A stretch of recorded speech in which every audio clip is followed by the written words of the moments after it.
Berbuat baik itu mulia. Tapi pernahkah kamu bertanya, siapa yang kamu sebut baik? Siapa yang berbuat baik? Untuk apa kamu berbuat baik? Untuk siapa semua kebaikan itu kamu lakukan? Dan apakah itu sungguh dari hatimu yang paling dalam? Hari ini kita akan menyelam lebih dalam, bukan soal bagaimana menjadi orang baik, tapi mengapa kita ingin menjadi baik, dan siapa yang sebenarnya sedang menjadi baik itu. Sebelum itu, jangan lupa like, share dan subscribe video ini, supaya sampai pada jiwa-jiwa yang lain. Jadi tonton sampai selesai, dan simak baik-baik. Sejak kecil kita diajari untuk berbuat baik, menolong orang, tidak menyakiti, berbagi, menghormati orang tua dan guru. Semua itu luar biasa. Tapi di balik semua pelajaran itu, seringkali tersembunyi juga ketakutan. Takut dianggap jahat, takut tidak diterima, takut dimarahi atau ditinggalkan, takut neraka.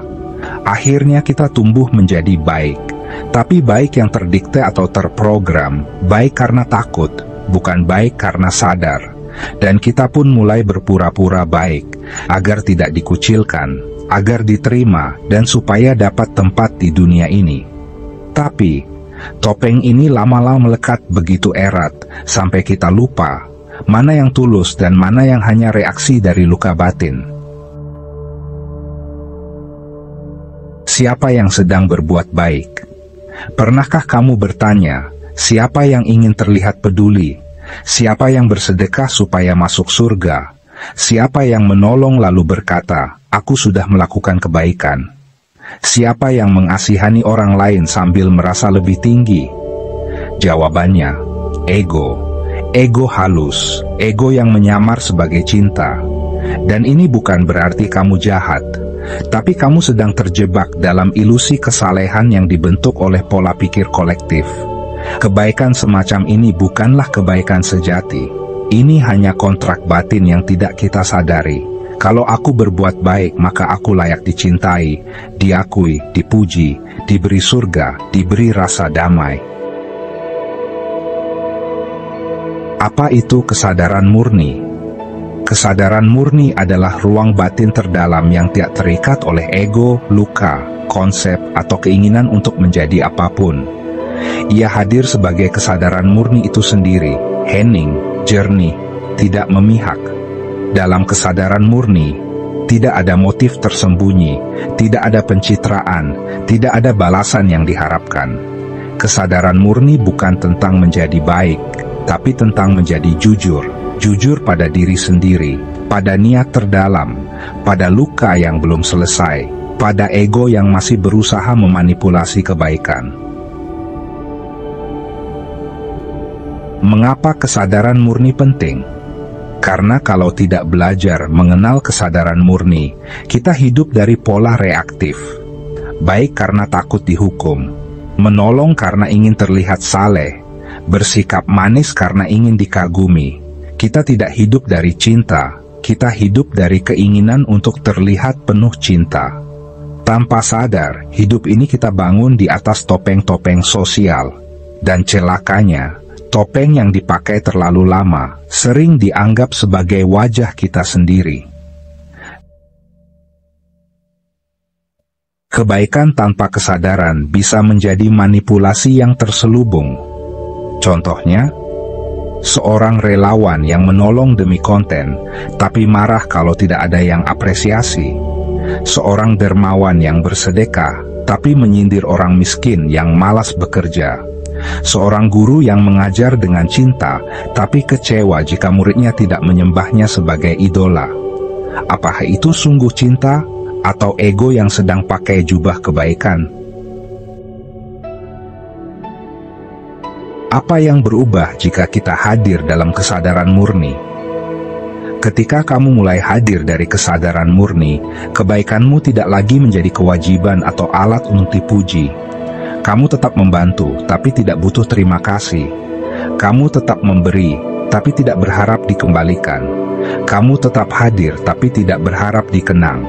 Karena pusat gerakmu bukan lagi ego, tapi kehadiran itu sendiri, yang mengalir seperti air, menghidupi tanpa pamrih. Jadi, untuk apa belajar tentang kesadaran murni? Supaya kita bisa kembali pulang ke diri sejati, supaya kita tidak terus hidup memakai topeng yang bahkan tidak kita sadari sedang kita kenakan, supaya kebaikan kita benar-benar jernih, bebas dari rasa ingin terlihat baik, bukan karena takut dosa, bukan karena ingin pahala, tapi karena sudah tidak ada lagi yang terpisah antara kamu dan cinta itu sendiri. Hidup dalam ilusi ego yang menyamar. Kita sering tidak sadar bahwa sebagian besar dari hidup kita dijalani bukan dari pilihan bebas, tapi dari reaksi bawah sadar. Kita tersenyum karena diajarkan bahwa ramah itu baik. Kita menolong karena takut dikucilkan kalau tidak peduli. Kita memberi karena takut disebut kikir. Kita diam karena takut salah. Tapi, semua itu bukan kesadaran.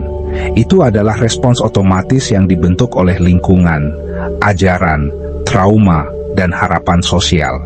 Itu bukan kebebasan. Itu adalah adaptasi. Dan selama kita belum mengenal kesadaran murni, kita tidak pernah benar-benar tahu siapa yang sedang menjalani hidup ini. Apakah itu benar aku? Atau hanya bentuk adaptasi dari aku palsu yang dibentuk oleh pengalaman dan tekanan sosial? Bahaya dari kebaikan yang tidak sadar. Kebaikan yang tidak lahir dari kesadaran bisa menjadi jebakan baru. Kita merasa sudah cukup baik, jadi tidak perlu bertumbuh. Kita merasa sudah banyak memberi, jadi merasa pantas untuk menuntut. Kita merasa lebih tinggi karena lebih peduli, dan tanpa sadar, mulai merendahkan mereka yang dianggap tidak sebaik kita. Akhirnya, kita terjebak dalam kebanggaan spiritual. Sebuah bentuk ego paling halus yang berkata, aku lebih suci karena aku sudah sadar. Padahal, kesadaran sejati tidak butuh pengakuan. Ia tidak berkata, aku lebih sadar. Ia justru melelehkan semua klaim dan membawa kita pulang ke sunyi yang jujur dan merdeka. Ketika kesadaran murni mulai mengalir, kita tidak lagi berbuat baik karena ingin merasa baik. Kita tidak menolong karena takut berdosa. Kita tidak tersenyum karena ingin dipuji ramah. Semua itu terjadi sebagai ekspresi alami dari diri sejati, tanpa beban, tanpa pamrih, tanpa tuntutan, karena cinta yang sejati tidak memerlukan panggung, dan kebaikan yang murni tidak butuh dipamerkan. Ia seperti udara, hadir, memberi hidup, lalu menghilang tanpa jejak. Lalu, apa dampaknya ketika seseorang mulai hidup dari kesadaran murni? Ia tidak lagi mudah terombang-ambing oleh pujian dan cercaan. Ia bisa hadir untuk orang lain tanpa kehilangan dirinya sendiri. Ia berbuat baik tanpa pamrih tersembunyi. Ia melihat penderitaan tanpa terbakar oleh drama. Ia menyayangi tanpa mengikat, dan ia merdeka, bahkan dari kebutuhan untuk dianggap baik. Karena ia tahu, tidak ada yang perlu dibuktikan. Tidak ada standar di luar diri yang harus dikejar. Ia tidak hidup untuk menyenangkan dunia, tapi untuk hadir sebagai bagian dari keberadaan itu sendiri. Jadi, sekali lagi pertanyaannya, untuk apa belajar kesadaran murni? Bukan untuk jadi lebih baik dari orang lain, bukan supaya dianggap bijak atau suci, tapi supaya kita bisa benar-benar jujur pada diri sendiri. Karena selama kita belum sadar, bahkan kebaikan pun bisa jadi topeng yang menyesatkan. Bahkan kepedulian pun bisa jadi perangkap ego yang samar. Dan bahkan spiritualitas bisa jadi panggung baru bagi ego yang lebih halus. Kesadaran murni adalah ruang di mana semua topeng dilepas. Di mana kita tidak lagi sibuk menjadi, tapi pulang pada keberadaan yang utuh dan apa adanya. Jika narasi ini menyentuhmu, Mungkin ini saatnya untuk berhenti sejenak, bukan untuk berbuat lebih banyak, tapi untuk mengamati siapa yang selama ini berbuat, dan siapa kamu sebelum kamu mencoba menjadi siapapun.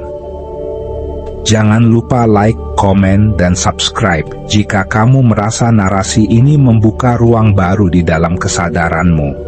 Karena kita sedang berjalan bersama, pulang ke rumah sejati di dalam diri.